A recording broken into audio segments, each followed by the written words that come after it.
अच्छा सुन बेटा, तुझे पक्का पता है डैडी यहीं आने वाले थे? हाँ मम्मी, उन्होंने यही कहा था कि वो अपने क्लाइंट के साथ सेंटर होटल में डिनर के लिए आने वाले। अच्छा चल बैठ जा, जूस पी। हाँ, पता नहीं कहाँ फंस गए होंगे। आदत से मजबूर। तारा, मैं तुमसे बहुत नाराज हूँ। क्यों? तुम मुझे शादी से पहले क्यों नहीं मिली? क्यों? वरना तुम मुझसे शादी करते। सीधी बात है। अच्छा हुआ तुमने मुझसे शादी नहीं की। क्यों? वरना मैं अपनी वेडिंग एनिवर्सरी पर तुम्हारी बीवी की तरह इंतजार कर रही होती। मजाक करने की आदत नहीं जाएगी तुम्हारी। पीना। आओ। अक्सर मैं खाने के लिए यहीं पर आता हूँ, you know? What food you get here? Yeah. Beautiful place for beautiful people. Mummy mummy, daddy आ गए।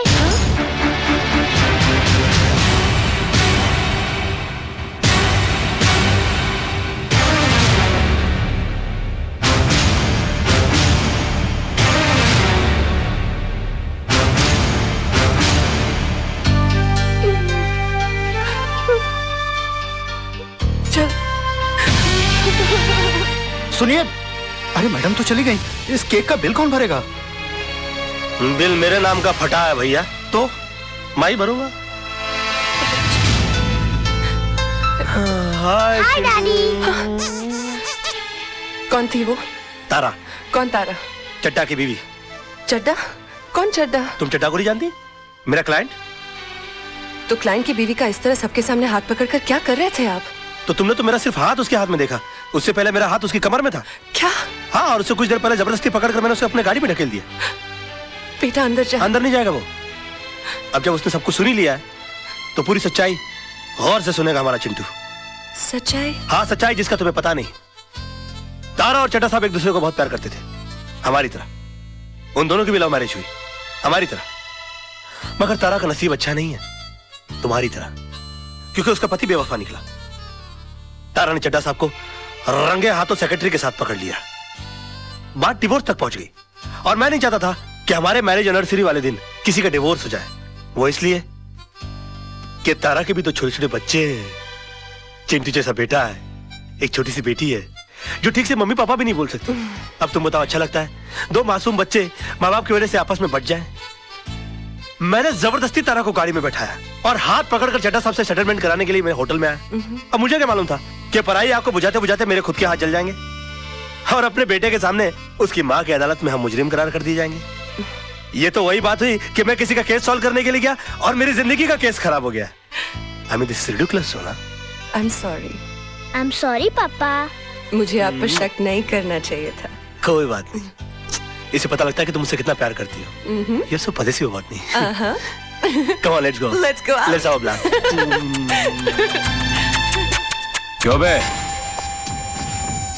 बहुत लीडरी छा गई है तेरे ऊपर, घर खाली नहीं करता। अभी तेरे चक्कर में जो दूसरे टेनेंट घर खाली कर रहे थे मना करते हैं। साहब बता रहे थे 7 साल से बड़ा तंग किया तूने, ये कोरट वो कोरट। अभी केस मेरे कोरट में, और फैसला सुन ले। 2.5 लाख पकड़, इस कागज पे दस्तखत कर।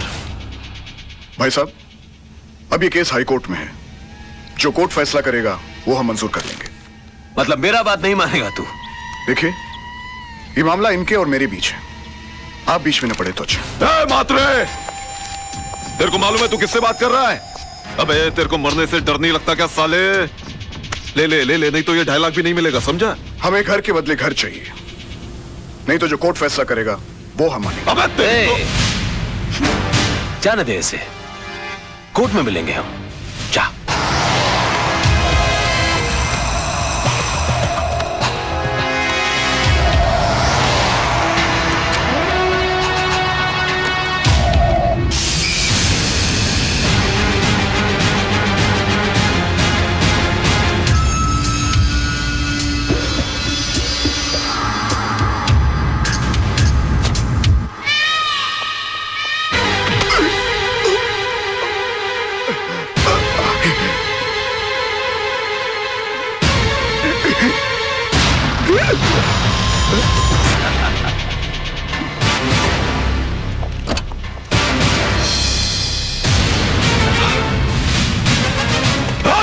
पकड़ो रे उसको। इसने तो सब शूट कर लिया। हाँ? वो कुछ नहीं होगा, कुछ नहीं होगा। लेकिन अरे चलो सेठ, कुछ नहीं होगा।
I'm sorry.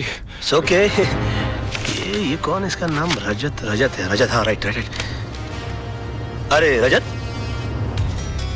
क्या हुआ? I'm sorry. देख, I'm sorry. क्या हुआ? मुझे तुमसे कुछ बहुत जरूरी बात करनी है। बाद में कुछ नहीं बाद में। हुआ क्या? नहीं कुछ नहीं हुआ, मैं ठीक हूँ, सब ठीक है राज, मैं ठीक हूँ। अरे सुन,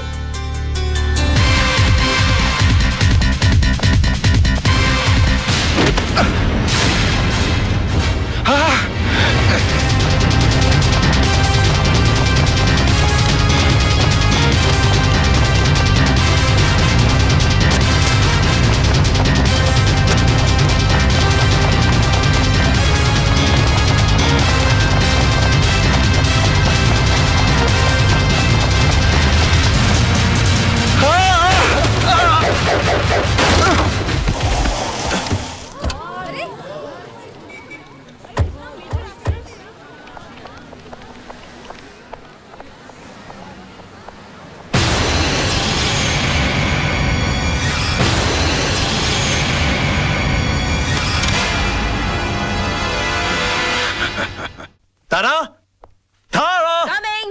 A beautiful gift for the most beautiful woman in this world. Gift? यूं अचानक? बस मूड आ गया। मूड आ गया कि बीवी के लिए कुछ लेने गए थे और तुम मेरे लिए भी कुछ ले आए? Oh, come on, darling, किस बोर का नाम ले लिया? You know था डार्लिंग, चंद बीबियां ड्राइंग रूम में पड़े हुए टीवी की तरह होती हैं। उनको जब ऑन करो पुराना प्रोग्राम चल रहा होता है। और मैं? तुम? आहा, तुम तो इंटरनेट हो। जब ऑन करता हूँ एक नई साइट दिखाई देती है। गुड। जरा जल्दी पहन के आना डार्लिंग। हाँ।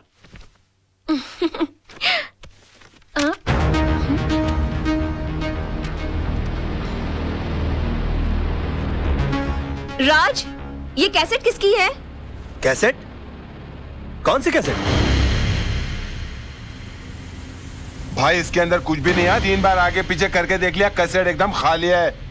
मतलब कुछ रिकॉर्डिश नहीं हुआ और वो साला जर्नलिस्ट ने फुकट में अपना जान दे डाला।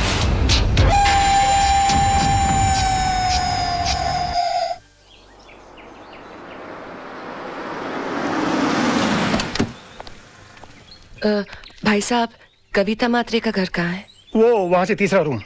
शुक्रिया जी, चल हाँ चलो।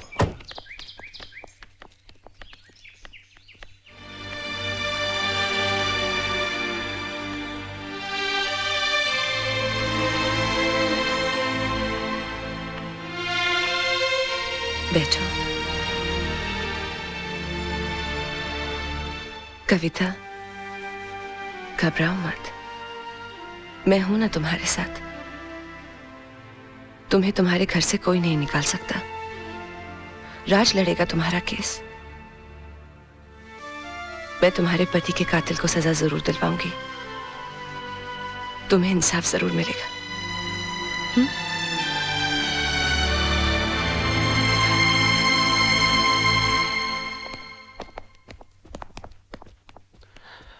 Hi baby. हाय जान,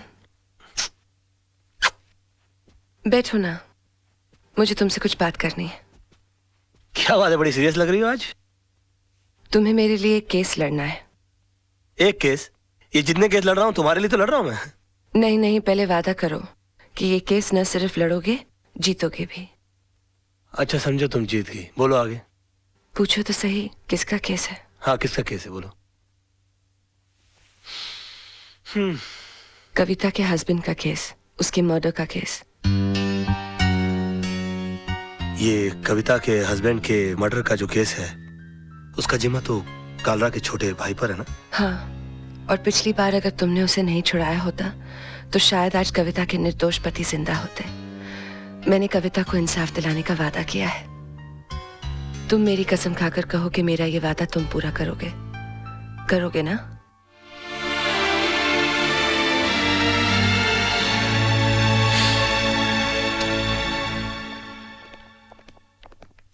आइए आइए, क्या बात है, आज पूरी मंडली हमारे यहाँ। क्या रे, क्या कर रहा है तू?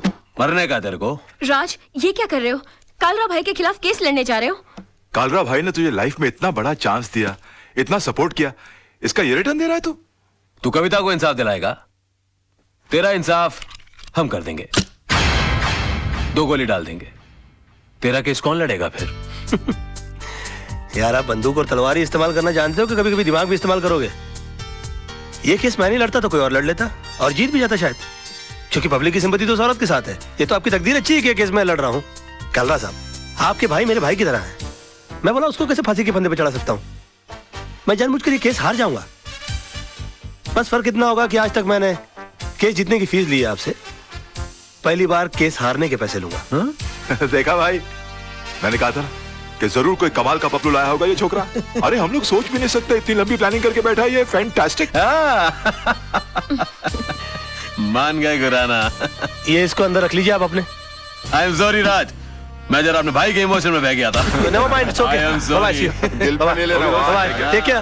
कमाल का शेर पकड़ के ला। लेकिन तुम्हारे साथ जीतने के लिए कौन सा लॉयर अपॉइंट करूं? तेजपाल एंड एसोसिएट्स में से मिस्टर आदर्श।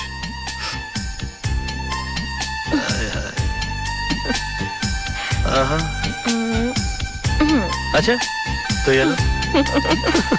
उफ, याद आए। बाबा मेरे को तो बहुत बड़ा लोचा लग रहा है यार। क्या हुआ रे?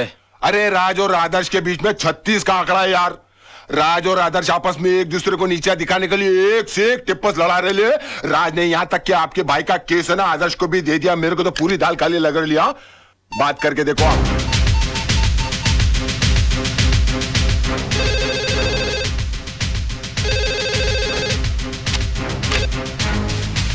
क्या रे, कालरा बोल रहा हूँ मैं। अरे काला साहब क्या करते हो? आपको कितनी बार कहा है कि घर फोन मत किया करिए। ए बोल वचन बंद कर बे। मैंने सुना तेरे और आदर्श का 36 का आंकड़ा है। मेरे साथ गेम कर रहा है क्या? जी हाँ, गेम तो खेल रहा हूँ मैं आपके साथ। क्योंकि ये केस लेने के लिए मेरी वाइफ ने मुझे मजबूर किया है और वो अच्छी तरह से जानती है कि मेरे और आदर्श के बीच में टेंशन चल रही है, तो वो कभी सपने में भी नहीं सोच सकती कि केस में जानबूझ के हार जाऊंगा। समझिए आप मेरा गेम।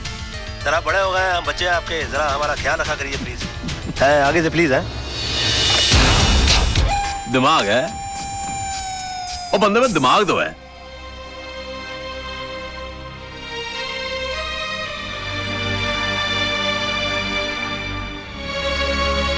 जानू, एक कप कॉफी मिलेगी? बहुत थक गया हूं मैं। मेरा बस चले तो उस कॉफी में जहर मिला के पिला दूं तुम्हें, पर क्या करूं, पत्नी हूं ना तुम्हारी। क्यों, ऐसा क्या कर दिया मैंने? झूठ, मक्कारी और कुछ आता है तुम्हें? एक मजलूम औरत तुमसे इंसाफ की उम्मीद लगाए बैठी है और तुमने उसका केस लड़ने से पहले ही उसे हरा दिया। तुम हो ना मुफ्त में आजकल बहुत शक करने लगी हो। तुम ऐसा सोच भी कैसे सकती हो मेरे बारे में? हरगिज नहीं सोच सकती थी अगर मैंने खुद अपने कानों से कालरा को फोन पर नहीं सुना होता। बेबी, ऐसा झूठ बोलना पड़ता है हमें फोन पर। एक और झूठ। तुम्हारी सारी जिंदगी एक बहुत बड़ा झूठ बनकर रह गई है। ये 500 रुपए का नोट याद है तुम्हें? ये इसी कविता का केस जीतने पर तुम्हें मिला था। अपने हाथों से तुमने इस पर सत्यमेव जयते लिखा था।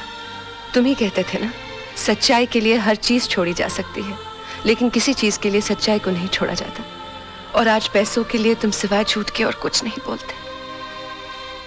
हाँ, झूठ बोलता हूं मैं। तो तुम क्या समझती हो तुम्हारे डैडी झूठ नहीं बोलते? और माफ कीजिएगा आपके जीजा जी, आपके डैडी से भी बड़े झूठ हैं वो। और क्यों ना झूठ बोले वो? एक आदमी अपना घर परिवार चलाने के लिए, उन्हें सुख देने के लिए वकालत का काम कर रहा है, और उसकी एवज में वो जिससे पैसा लेता है तो उससे इंसाफ नहीं करेगा वो? आदमी काम क्यों करता है और पैसा किसके लिए कमाता है वो? खुद के लिए कि बच्चों के लिए, बीवी के लिए? नहीं, ये पैसा तुम अपने लिए कमाते हो। अगर मेरी जिंदगी में पैसे की इतनी अहमियत होती तो मैं तुमसे कभी शादी नहीं करती। मैंने तुमसे शादी की तुम्हारी ईमानदारी, तुम्हारी सादगी, सच्चाई देखकर। और जब ये सब चीजें तुम्हें नहीं रही तो मेरा भी यहाँ रहने का कोई मतलब नहीं बनता। मैं अपने बेटे को लेकर यहाँ से जा रही हूँ। सोना, अगर तुम गई ना, और हाँ, आज कोई बहाना नहीं बनाना, क्योंकि मैं नहीं रुकूंगी। और एक और बात, तुम्हें एक और केस लड़ना है, हमारे डिवोर्स का।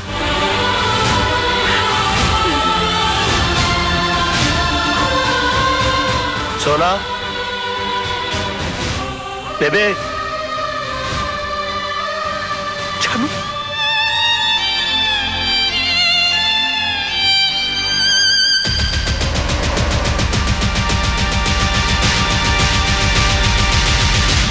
इतना बड़ा डिसीजन। माना कि रात से गलतियां हुई हैं भाभी, लेकिन वो दिल का बुरा नहीं है। आप चलो मेरे साथ, मैं समझाता हूं उस गधे को। नहीं मोहन भैया, मुझे किसी किस्म का कॉम्प्रोमाइज नहीं चाहिए। मैं आपके पास अपना भाई समझ कर आई हूँ। अगर आप भी उनकी तरफदारी करेंगे तो मुझे यहाँ से भी चले जाना होगा। कैसी बातें कर रही हो भाभी? ये घर तो तुम्हारा है, लेकिन चिंटू के बारे में सोचो, उसके फ्यूचर के बारे में सोचो। भैया, राज के साथ रहकर ना तो मैं खुश रह सकती हूँ और ना ही चिंटू का कोई फ्यूचर है। इसलिए मैंने उन्हें तलाक देने का फैसला कर लिया है।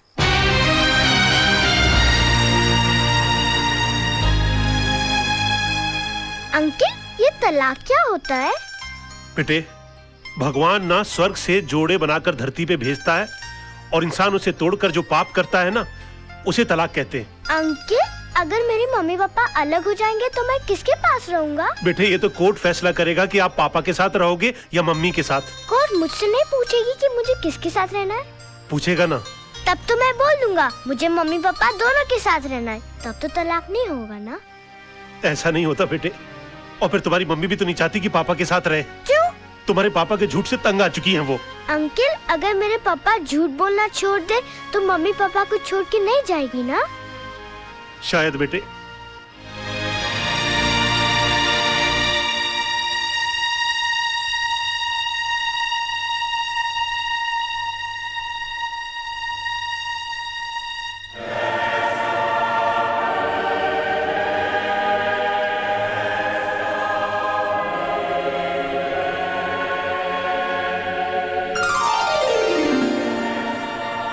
भगवान, मेरी मम्मी मेरे पापा के झूठ से बहुत परेशान है। आप चाहो तो क्या नहीं हो सकता। ऐसा चमत्कार करो कि मेरे पापा कभी भी झूठ नहीं बोले। अगर चाहे भी तो उनके मुंह से कभी भी झूठ नहीं निकले। Thank you, please.